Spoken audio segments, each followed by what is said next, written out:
मेरी सरकार पता किन्ना दे बच्चे किन्ना दी अंशवंश है।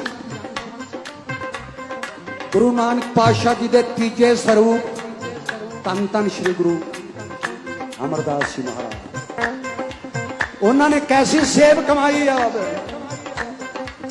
इन्नी अंश का दूजिया भी चली जाती है। पर यह तो बहुत बाबा मुराद शाह जी ने कहा है कि असं जो 2 गुणा की है इन्हें चौगुणी करके दिखानी है। साईं जी कहते गुरदास मान दे इन्हां बोलां ते ही विवाद वध गया। माफी मंगण लई किहा गया ते कुछ FIR दर्ज करन दी मंग करन लगे। गुरदास मान इस वीडियो च डेरे दे लाडी शाह नूं तीजी पातशाही गुरु अमरदास जी दा वंश दासे सुनाई दिते।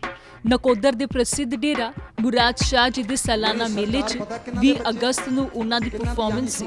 बस इत्थे ही उन्हां दा इह बयान सामने आया। वीडियो सोशल मीडिया ते वायरल हुई ते फिर आखिरकार विरोध तो बाद गुरदास मान ने माफी भी मंग ली। श्री गुरु नानक पातशाह जी दे प्यारे गुरमुखो, बाबा मुराद शाह जी दे डेरे विच होई गल अपने गुरुआं दा अपमान करन दी कदे भी नहीं हो सकती, क्योंकि संत का निंदक महा अताई, संत का निंदक खिन टिकन न पाई, संत का निंदक महा हथियारा, संत का निंदक परमेश्वर मारा। गुरु साहिबाना दी किसी नाल तुलना नहीं हो सकती। हाँ, मैं इस गल दा जिक्र कीता सी कि गुरु नानक पातशाह जी महाराज जी दे तीसरे स्वरूप श्री गुरु अमरदास जी महाराज भले परिवार दे विच पैदा होए और मेरे साईं जी भी नकोदर विखे भले परिवार दे विच पैदा होए। हाँ, ये गल मैं जरूर कीती है, मगर गुरु साहिबाना दी तुलना किसी नाल भी नहीं हो सकती। SGPC प्रधान बीबी जगीर कौर ने भी गुरदास मान प्रति नाराजगी जाहिर की सी। वो आप ही नहीं गुरु ਨੂੰ ਮੰਨਦਾ ਤੇ ਉਹਨੇ ਕੀ ਕਿਸੇ ਨਾਲ ਕੰਪੇਅਰ ਕਰਨੀ ਸੀ? ਉਹਦਾ ਕੀ ਮੈਂ ਜਵਾਬ ਦਿਆਂ? ਉਹ ਜਿਹੜਾ ਮੁਰਾਦ ਸ਼ਾਹ ਦਾ ਪੀਰ ਦਾ ਮੰਨਦਾ ਜਿਹਨੂੰ, ਤੇ ਇਹਦਾ ਮਤਲਬ ਕਿ ਉਹ ਜਿਹੜਾ ਉਹਨਾਂ ਥਾਵਾਂ ਨੂੰ ਮੰਨਦਾ ਹੋਵੇਗਾ ਉਹ ਗੁਰੂ ਦੇ ਉੱਤੇ ਕਿੰਨਾ ਕੁ ਵਿਸ਼ਵਾਸ ਰੱਖਦਾ ਹੋਊਗਾ। वैसे पहली बार नहीं है जदों गुरदास मान नूं इंज दे विरोध का सामना करना पिया होवे। इस तो पहला भी वो पंजाबियों की वड्डी नाराजगी झल चुके ने। इत्थों तक कि सिंघू बॉर्डर भी उन्हां नूं काफ़ी नमोशी झलनी पई। दिसंबर 2020 च जदों गुरदास मान सिंघू बॉर्डर पहुंचे किसानां दे हक दे विच धरना देण दे लई तां इत्थे उन्हां दा विरोध हो गया। स्टेज ते बोलण नहीं सी दिता गया। कईयां ने कहा कि गुरदास मान किसानां दे मुद्दे ते बड़ी देरी नाल बोले ने। दूजा ये मुद्दा उठिया कि पंजाबी भाषा नूं गुरदास मान ने डिसरिस्पैक्ट कीता है। हुण पूरा मामला समझो कि आखिर पंजाबी भाषा दे अपमान दा मुद्दा गुरदास मान नाल जुड़िया किवें। 20 सितंबर 2019 नूं कैनेडा पहुंचे गुरदास मान ने एक इंटरव्यू दे विच कहा कि एक देश एक जुबान होनी चाहिए है। अगले दिन कैनेडा दे सरी च गुरदास मान दा शो सी। कई प्रदर्शनकारी आ गए ते मांग की कि गुरदास मान माफी मंगण, पर मान तैयार नहीं सन ते प्रदर्शनकारियों लई उन्हां ने गलत शब्दां दा भी इस्तेमाल किया। ਇਹ मौका से जद मान दे कई चाहण वाले उन्हां तो दूर हो गए।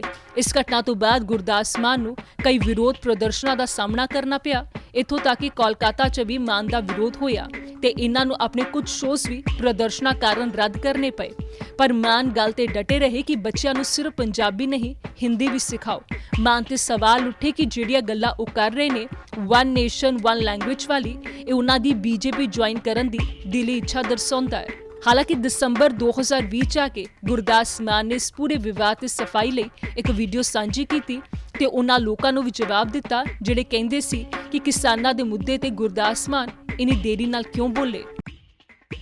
इस नाचीज गुरदास मान दे पंजाबी होण दी नीयत भी ते शक करन वालियां नूं मेरी हथ जोड़ के बेनती है कि बेशक मैनूं गालां कढ लेना, पर मेरे हथों मेरे पंजाबी होण दा हक मान सत्कार ना खोना। यही मेरी सारी उम्र की कमाई है, यही खाई है ते यही हंडाई। बस एक छोटी जी गल जो गलती नहीं सी मगर गलत बना दी। किसी इंटरव्यू दे विच मैथों सवाल पूछा गया कि हिंदी भाषा नूं लैके पंजाब विच जो काटो कड़मस चल रहा है, इहदे बारे तुहाडा की ख्याल है?